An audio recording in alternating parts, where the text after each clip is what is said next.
السلام عليكم ورحمة الله وبركاته. الحمد لله رب العالمين حمد الشاكرين، والصلاة والسلام على رسوله الكريم وعلى آله وأصحابه أجمعين.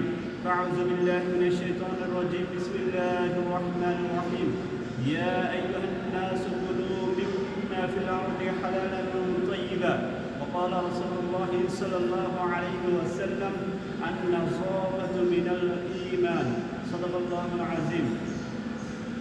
প্রিয় উপস্থিতি, আজকে আমাদের আলোচনার বিষয় হলো যে সুস্থতার ভিত্তিসমূহ।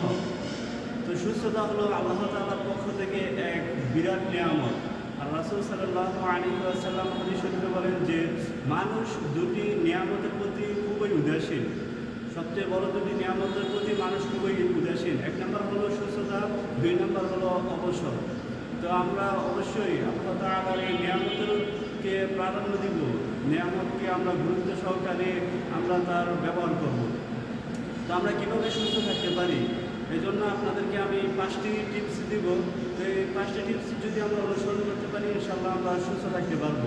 তো সুস্থতার জন্য 5 উপায় বা 5 পদ্ধতি, যে tips of 5 for good health.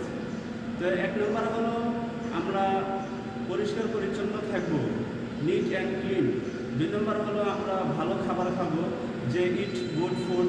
3 নম্বর হলো আমরা শারীরিক ব্যায়াম করব, প্রতিদিন আমরা ব্যায়াম করব, রেগুলার এক্সারসাইজ। 4 নম্বর হলো আমরা নামাজ পড়বো, প্রতিদিন নামাজ পড়বো, যে রেগুলার প্রেয়ার আমরা করবো। 5 নম্বর হলো আমরা রুটিন অনুযায়ী আমাদের জীবন পরিচালনা করব, যে মেনটেন যে রুটিন অনুযায়ী আমরা আমাদের জীবনকে পরিচালিত করব। যদি আমরা এই 5টি পদ্ধতি আমরা ফলো করতে পারি, ইনশাআল্লাহ আমরা সুস্থ থাকতে পারবো। তো 1 নম্বর হলো যে পরিষ্কার পরিচ্ছন্ন থাকা। তো আমরা নিজেরা পরিষ্কার পরিচ্ছন্ন থাকবো, আমাদের আসবাবপত্র যা আছে পোশাক পরিচ্ছদ পরিষ্কার রাখবো এবং চারপাশ পরিষ্কার পরিচ্ছন্ন রাখবো। আর এই পরিষ্কার পরিচ্ছন্নতা অনেক গুরুত্ব, যে আল্লাহ তাআলা বলেন যে আমি পবিত্রতা অর্জনকারীকে ভালোবাসি। সূরা বাকারা 222 নম্বর আয়াতে বলেন ইন্নাল্লাহা ইউহিব্বুত তাওয়াবিনা ওয়া ইউহিব্বুল মুতাতাহহিরিন, যে নিশ্চয়ই আমি তাওবাকারীদেরকে এবং পবিত্রতা অর্জনকারীদেরকে ভালোবাসি। আর রাসূল সাল্লাল্লাহু আলাইহি ওয়াসাল্লাম তিরমিজি শরীফের হাদিসে বলেন ইন্নাল্লাহা নাযীফুন ইউহিব্বুন নাযাফা, যে আল্লাহ তাআলা পবিত্র, তিনি পবিত্রতাকে ভালোবাসেন। সুবহানাল্লাহ। তো আমরা অবশ্যই পাক পবিত্র থাকার চেষ্টা করব, আমাদের সব কিছু পরিষ্কার পরিচ্ছন্ন রাখবো। 2 নম্বর হলো উত্তম খাবার খাওয়া, ভালো খাবার খাওয়া, যে আমরা সবসময় ফাস্ট ফুড জাতীয় খাবার থেকে বিরত থাকার চেষ্টা করব, যে বাইরের খোলামেলা বা নিম্নমানের খাবার খাবো না। আমরা ভালো যেগুলো আল্লাহ তাআলা আমাদের জন্য হালাল করেছেন, এই হালাল খাবার খাবো। আল্লাহ তাআলা সূরা বাকারার 168 নম্বর আয়াতে বলেন যে ইয়া আইয়ুহান নাসু কুলু মিম্মা ফিল আরদি হালালান তাইয়্যিবা, যে হে মানব সকল, তোমরা জমিন থেকে খাও যেগুলো তোমাদের জন্য হালাল করা হয়েছে। তো আল্লাহ তাআলা আমাদের জন্য যেগুলো হালাল করেছেন আমরা সেগুলো খাবো, হারামগুলো খাবো না। তো আল্লাহ তাআলা সূরা মায়েদা 3 নম্বর আয়াতে বলেন যে হুরিমাত আলাইকুমুল মাইতাতু ওয়াল দামু ওয়াল লাহমুল খিনজির, যে আল্লাহ তাআলা তোমাদের জন্য মৃত জীবজন্তু, রক্ত এবং শুকরের মাংসকে হারাম করেছেন। তো আল্লাহ তাআলা যেগুলো হারাম করেছেন আমাদের জন্য, সেগুলো আমাদের দেহের জন্য ক্ষতিকর, এই জন্য তিনি হারাম করেছেন।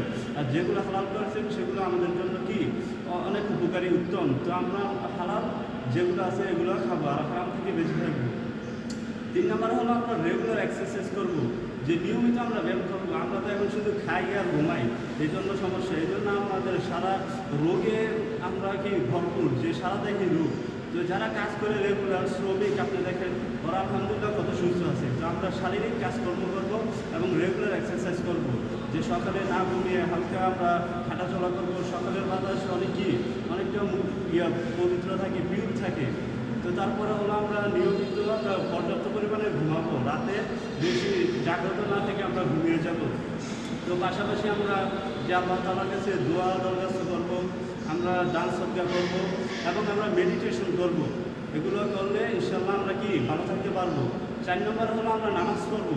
নামাজ তো অবশ্যই করতে হবে আল্লাহ তাআলার সন্তুষ্টির জন্য, এবং নামাজ পড়লে আমরা সুস্থ থাকতে পারবো। নামাজ হলো পৃথিবীর মধ্যে শ্রেষ্ঠ ব্যায়াম, যা চিকিৎসা বিজ্ঞানীরা আবিষ্কার করেছে।